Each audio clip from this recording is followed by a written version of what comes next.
In this video, I'm going to explain you exercise number 4.8. But before I start 4.8, first I want to show you the whole procedure of question number 3, part 1 of exercise 4.7, which we already discussed today in the Zoom meeting. Because I explained this whole procedure orally, that's why some student might find some difficulty. For those students, I done this whole solution myself to show you how to do it. In exercise 4.8 actually you will learn how to find the square of three terms. किस तरह से आप तीन terms का square find करते हैं. इससे पहले एक्सरसाइजेस के अंदर हमने a प्लस बी होल और a minus B whole square की लर्निंग की, जिसमें दो टर्म्स का स्क्वायर फाइंड किया. And now in this exercise you will learn how to find the square of three different terms. According to formula, it is a plus b plus c whole square, and that is equal to a square plus b square plus c square plus 2ab plus 2bc plus 2ca. किस तरह से तीन terms का जब आप एक whole square में उसको एक्सपेंड करते हैं तो वो जो ए बी सी तीन एक्सप्रेशंस है, किस तरह से वो जो है आपके पास किस तरह से वो एक्सपेंड होते हैं ये तीन एक्सप्रेशन. अच्छा, फॉर्मूले से ये क्लियर है कि यहाँ ए बी सी जो है वो पॉजिटिव है. Whereas I copied question number 1 part 3 where you see that there are two negative sign. तो फॉर्मूला पॉजिटिव टर्म्स को शो कर रहा है, जबकि पर्सनली हमारे पास यहाँ पर नेगेटिव साइन नज़र आ रही हैं.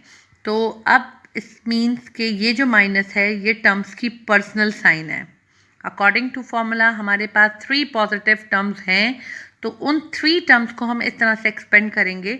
लेकिन now we have two negative sign over here, तो वो नेगेटिव साइन को हम पर्सनली उन नंबर्स के साथ उन टर्म्स के साथ शो करेंगे, और बाहर हम जो है वो पॉजिटिव साइन जो फॉर्मूले की है वही शो करेंगे.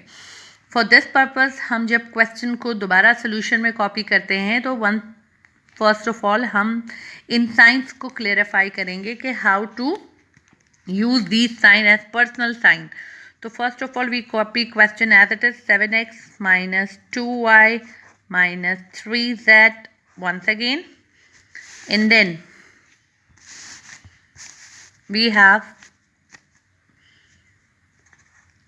7x as a plus minus 2y as b plus minus 3z is as c. Now 7x is a here, minus 2y is b here, and minus 3z is c here. अब if you want to write a b c separately तो आप उसको show कर सकते हैं कि a is equal to 7x here, b is equal to minus 2y, and c is equal minus 3z. हमने सबको क्लेरिफाई कर दिया कि a यहाँ 7x इक्वल है, b माइनस 2 और 3 माइनस 3z के इक्वल है.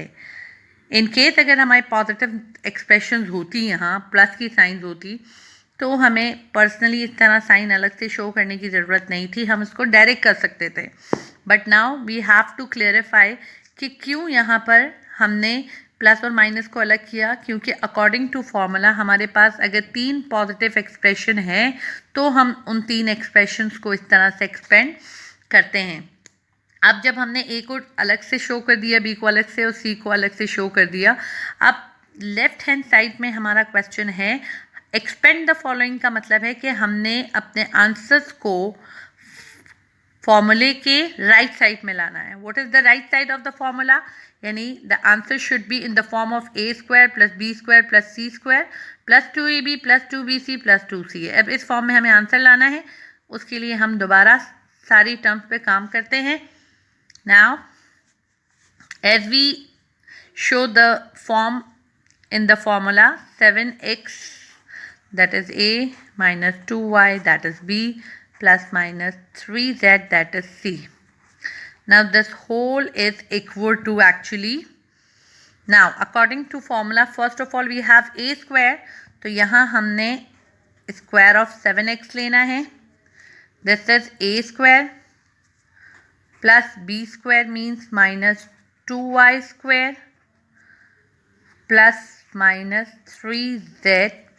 अब ये माइनस आप ऐसे लोगे कि वो पर्सनली साइन है तो उसको अलग अलग हमें शो नहीं करना, बल्कि उसके साथ जब जब वो टर्म यूज होगी वो माइनस की साइन उसके साथ आती जाएगी. Okay, now minus 3z whole square. Now we will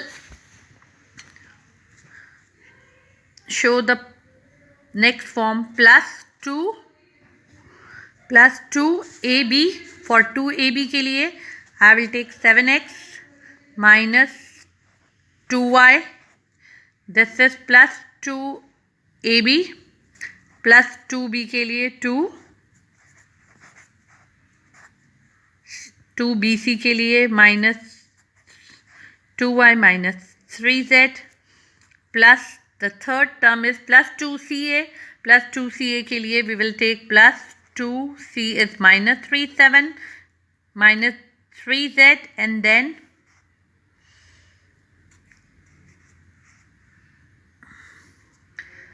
now once again I am going to clear this thing, that 7x square means this is a square plus b square plus c square plus 2ab plus 2bc plus 2ca.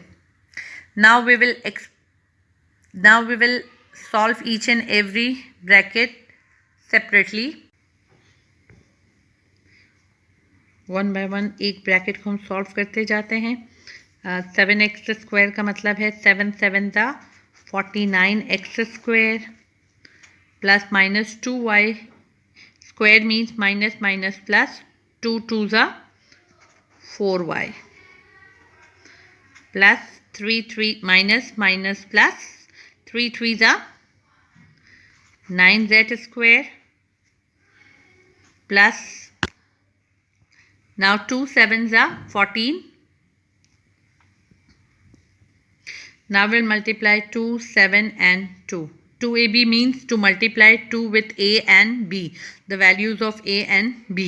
Plus minus is minus, पहले हम side को multiply कर देते हैं. Plus minus is minus, and then 2 7s are 14 and 14 2s are 28. We have 28xy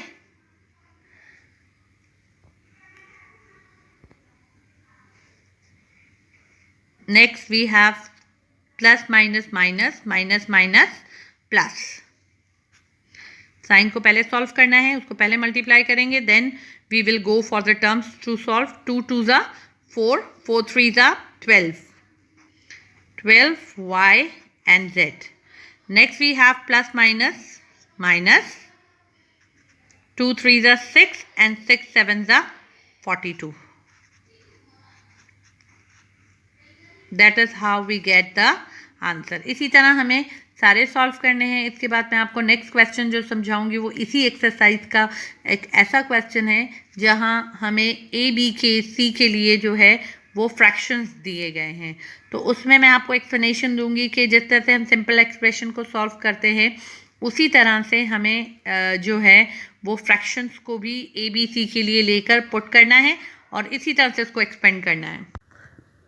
Now after question number 1 part 3 we are discussing part 4 of question number 1. जैसे मैंने आपसे कहा था कि in part 4 we have fraction for a, b and c.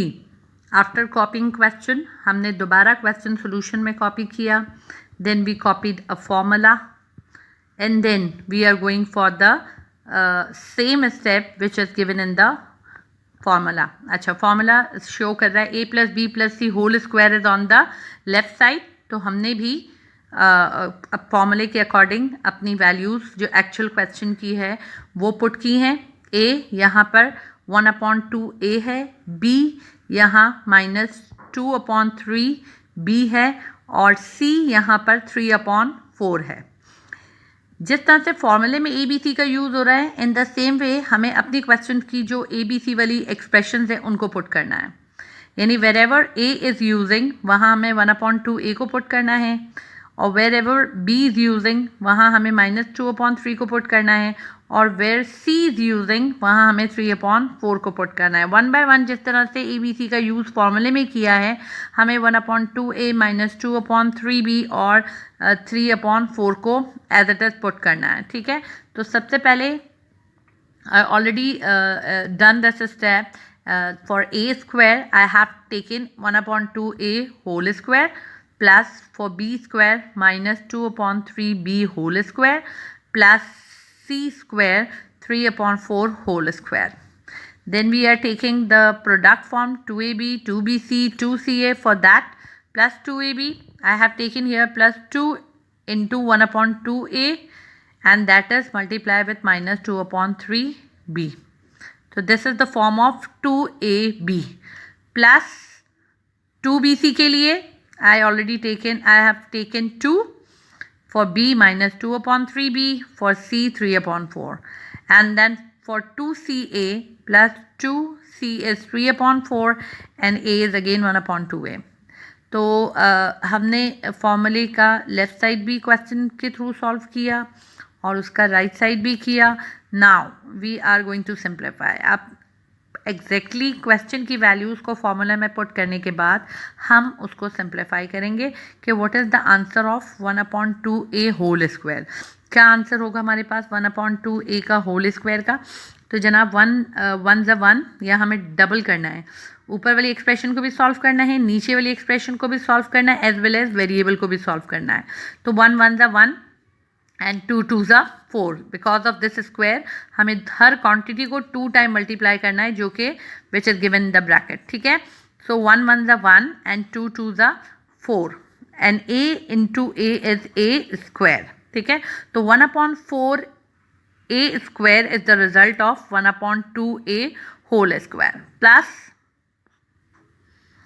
then minus plus 2 ज़ा 4, 3 ज़ा 9, 4/9 B square. Next is 3/4 square. It means 3 ज़ा 9, 4 ज़ा 16 प्लस यहाँ हम 2AB की जो फॉर्म को सॉल्व करते हैं, तो 2AB के फॉर्म को सॉल्व करने के लिए हम यहाँ कैंसिलेशन भी परफॉर्म कर सकते हैं, और हम चाहें तो पहले एक प्रोडक्ट फाइंड करके और एंड में हम उसको कैंसिल आउट कर लें, तो वो भी हो सकता है। आप देखें ये 2 और ये 2 आपस में कैंसिल हो रहे हैं, तो हम इसको बिगनिंग में ही कैंसिल कर सकते हैं, और हम 2 को 1 से मल्टीप्लाई करके और फिर -2 से मल्टीप्लाई करके आंसर का प्रोडक्ट लिखने के बाद एन में जाके उसको कैंसिल कर सकते हैं। वो भी हम कर सकते हैं मल्टीप्लाई के बाद कैंसिलेशन। तो हम दोनों आपको बता देते हैं। 2 1 ज़ा 2। सबसे पहले चाहें तो आप सबसे पहले साइन को सॉल्व कीजिए कि प्लस माइनस है माइनस, तो सबसे पहले हमारे पास माइनस की साइन आ जाएगी। फिर हमारे पास जो है वो एक्सप्रेशन जब 2 मल्टीप्लाई, हमेशा ये बात याद रखें कि एक होल एक्सप्रेशन जब फ्रैक्शन से मल्टीप्लाई होती है तो वो होल एक्सप्रेशन हमेशा न्यूमरेटर से मल्टीप्लाई होती है। तो इसी तरह से जब हम 2 को मल्टीप्लाई करेंगे तो हम 1 से करेंगे।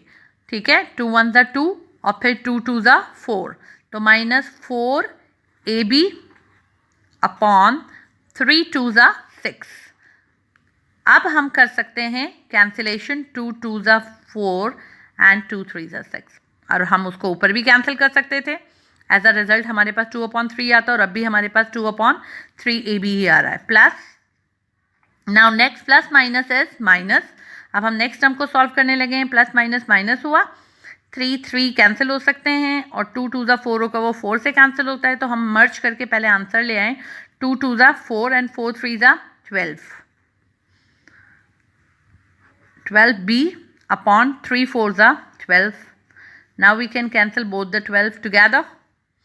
Next plus, there is only plus sign. 2 3 the 6 and 6A, 4 2 the 8. We can again perform the cancellation. 2 3 time आ जाएगा, 2 3 the 6 and 2 4 the 8.